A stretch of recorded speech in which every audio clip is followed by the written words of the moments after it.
Bonjour à tous, Monsieur Hamza, votre professeur de chimie. Bienvenue à cette vidéo capsule examen sur les thiols.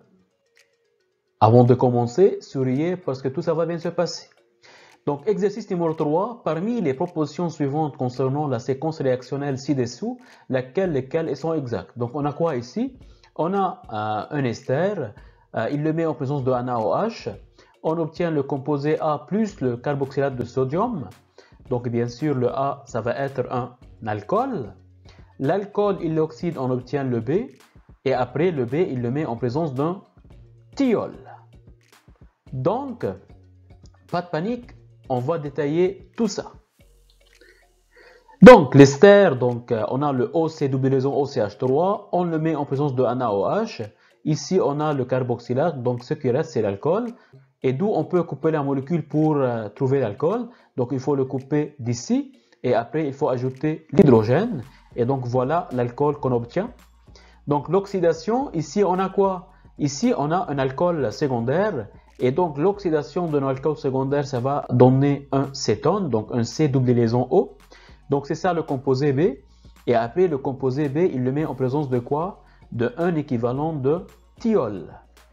Et donc, ça, on l'a vu dans le cours, c'est l'addition de Michael.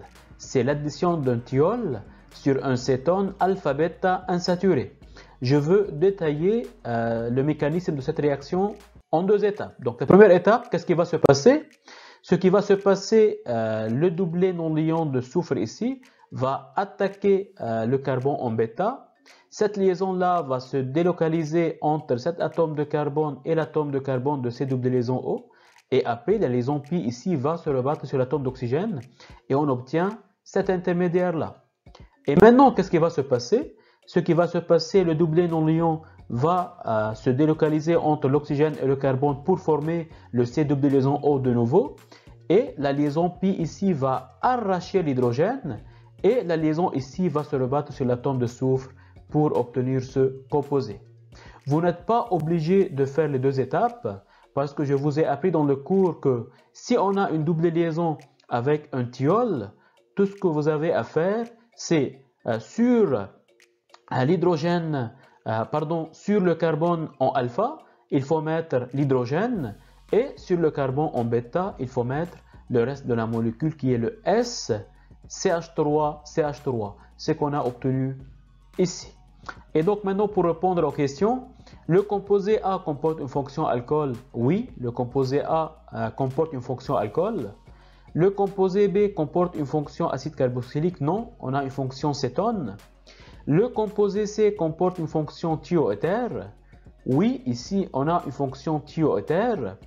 Le composé C comporte un système conjugué? Non, dans le C on ne voit pas un système conjugué. Et donc, le bilan de réponse c'est A et C.